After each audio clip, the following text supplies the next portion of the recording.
Salut tout le monde! Si comme moi, vous avez du plâtre périmé à la maison, je parle ici de plâtre de modelage, qu'on utilise notamment en céramique pour se fabriquer des moules. Alors vous avez dû constater plusieurs choses. Il est granuleux, il devient très difficile à utiliser et il est plus fragile une fois sec. Si vous avez pu visionner la première vidéo d'Halloween le mois passé, vous avez pu constater que j'ai rencontré quelques problèmes à ce sujet. Alors j'ai voulu tester s'il était encore possible de l'utiliser dans de bonnes conditions. C'est parti en images.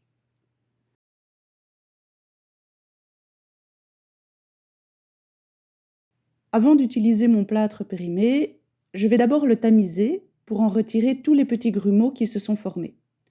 Voici donc le matériel dont j'ai besoin. Un bac en plastique, plus ou moins grand selon la quantité de votre plâtre, et surtout qui ferme bien pour conserver le plâtre après dans de bonnes conditions. Un seau d'eau pour y jeter les grumeaux de plâtre en faisant le moins de poussière possible. N'importe quel récipient pour prendre le plâtre. Ici, j'ai pris une vieille tasse.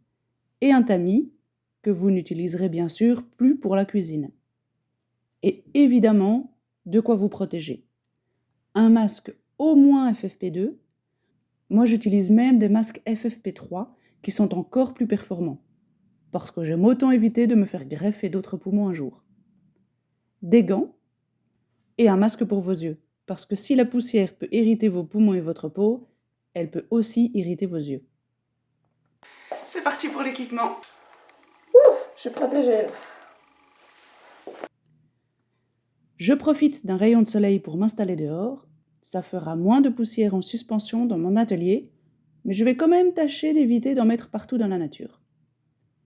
Et c'est parti pour l'étape la plus fastidieuse, le tamisage.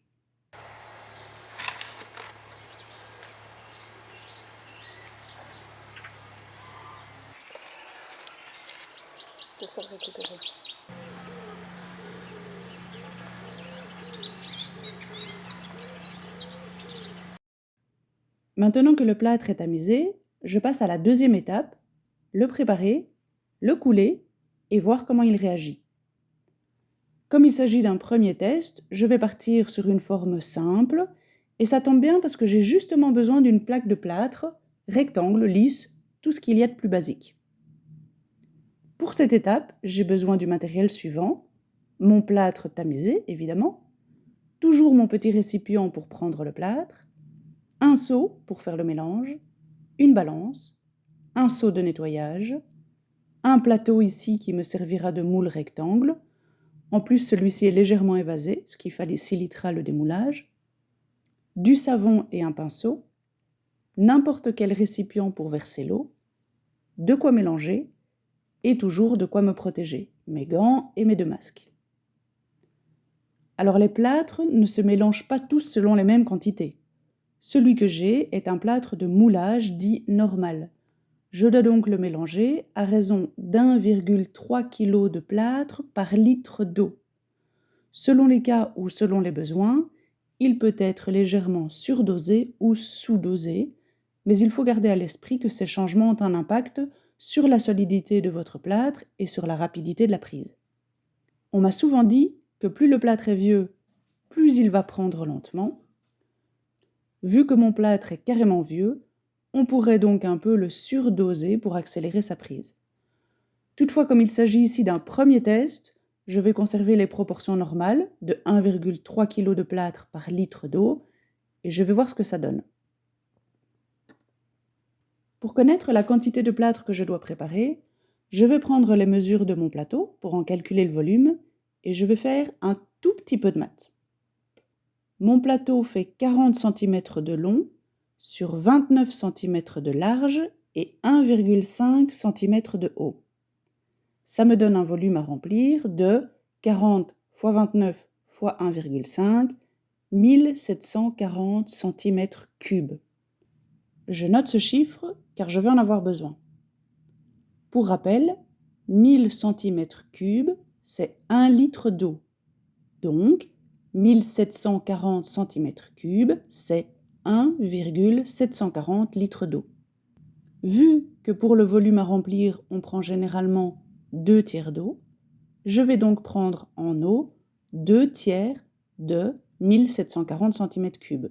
Ça me donne 1160 cm3 d'eau ou 1,160 litres d'eau. Alors ici, comme mon plateau s'évase un tout petit peu, je vais légèrement augmenter cette quantité à 1,250 litres d'eau pour la facilité. J'espère que vous me suivez bien, on a presque fini les maths. La dernière chose à calculer, c'est la quantité de plâtre. Je rappelle qu'on prend 1,3 kg de plâtre par litre d'eau. Comme ici, j'ai 1,250 litres d'eau, j'applique la règle proportionnelle et ça me fait 1,625 kg de plâtre.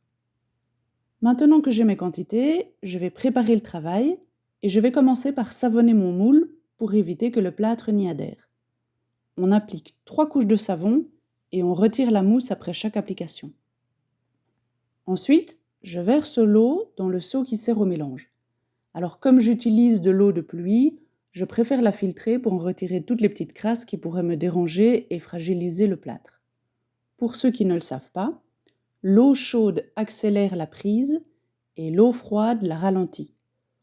Mon eau est ici à température ambiante, ce qui me permettra d'adapter ce paramètre plus tard si je veux accélérer ou ralentir la prise de mon plâtre. Enfin, je pèse mon plâtre.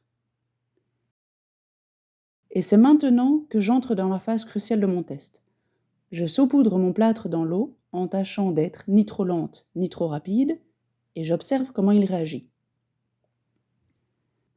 Alors je laisse un tout petit peu de temps au plâtre pour absorber l'eau et puis je le mélange. Et déjà là, je constate qu'il réagit bizarrement. On dirait qu'il est déjà en train de prendre, ce qui est contraire à ce qu'on m'a appris, à savoir qu'un plâtre plus vieux prend plus lentement. Ici, il semble que ce soit l'inverse. J'ai beau le secouer pour tâcher de le reliquéfier quelques secondes, c'est déjà trop tard. Moins de 2 minutes se sont écoulées entre le moment où j'ai versé le plâtre et le moment où il a pris. C'est vraiment très peu. Ce test-là est raté et le plâtre est déjà inutilisable. Je vous ai passé l'étape du nettoyage et on se retrouve ici juste après les pesées du test numéro 2. Et j'ai changé 3 paramètres. 1. J'ai pris de l'eau froide pour ralentir le temps de la prise. 2. J'ai réduit la quantité de plâtre à 1 kg de plâtre par litre d'eau. Et 3. J'ai tâché de mélanger et remuer le plâtre le moins possible, également dans l'idée d'en ralentir sa prise. Voyons ce que ça donne. Je laisse 30 secondes au plâtre pour qu'il s'imprègne d'eau et je mélange très peu donc. La sensation reste très différente d'un mélange normal et le plâtre semble vouloir déjà prendre, mais je parviens quand même à obtenir un résultat homogène qui est, cette fois-ci, un peu plus liquide. Je prends 25 secondes pour faire remonter les bulles à la surface et les chasser sur les côtés, et je coule mon plâtre. Sur ces 25 secondes, vous voyez que le plâtre, qui était encore bien liquide, commence déjà à devenir légèrement pâteux. Il prend donc encore très rapidement. Bon, j'ai rien à perdre, j'y vais avec les mains.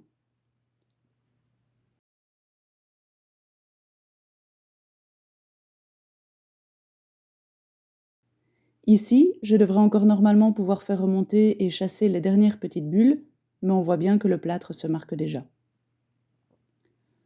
Ceci dit, c'est pile poil pour la quantité, donc au moins mes calculs sont bons. Mon plâtre est maintenant en train de chauffer. 10 minutes environ se sont écoulées depuis que je l'ai versé, c'est très peu, mais je suis contente de voir que je peux encore l'utiliser et que je ne vais pas devoir tout jeter. Je vais maintenant le démouler et ça sort tout seul. Un petit coup de carte pour arrondir les bords et c'est bon. Ma conclusion est donc qu'un plâtre complètement périmé est encore utilisable, mais avec certaines contraintes et restrictions néanmoins. Les contraintes, c'est 1. Qu'il faut ralentir sa prise autant que possible en réduisant la proportion de plâtre par litre d'eau et en utilisant de l'eau aussi froide que possible. Et 2, que malgré cela, la prise reste très rapide et qu'il est important de bien préparer son travail car on a vraiment très peu de temps entre le moment où on saupoudre le plâtre dans l'eau et le moment où on le coule. Au niveau des restrictions, je n'en vois qu'une, mais elle est importante selon moi, c'est que le plâtre est vraiment très fragile et sans doute moins efficace puisqu'il est sous-dosé. Il faudra donc le manipuler avec beaucoup de précaution et je n'oserais pas, je pense, l'utiliser pour un moule de coulage. À mon avis, je vais l'utiliser pour faire des plaques de recyclage de la terre et peut-être aussi pour des rondeaux, je verrai. Pour cette même raison de sous-dosage, je pense que sa durée de vie sera aussi moins longue. Voilà, c'est tout pour aujourd'hui. N'hésitez pas à me faire part de vos propres expériences en la matière et si vous avez des conseils sur l'utilisation du plâtre périmé, je suis preneuse également. Merci d'avoir regardé. Si vous voulez bien liker et surtout vous abonner à ma chaîne, ça me ferait super plaisir. Ça ne vous coûte rien, mais moi, ça m'aide énormément pour doucement me faire connaître et peu à peu proposer de meilleures vidéos. Sur ces belles paroles, je vous souhaite une très bonne journée et je vous dis à bientôt. Salut!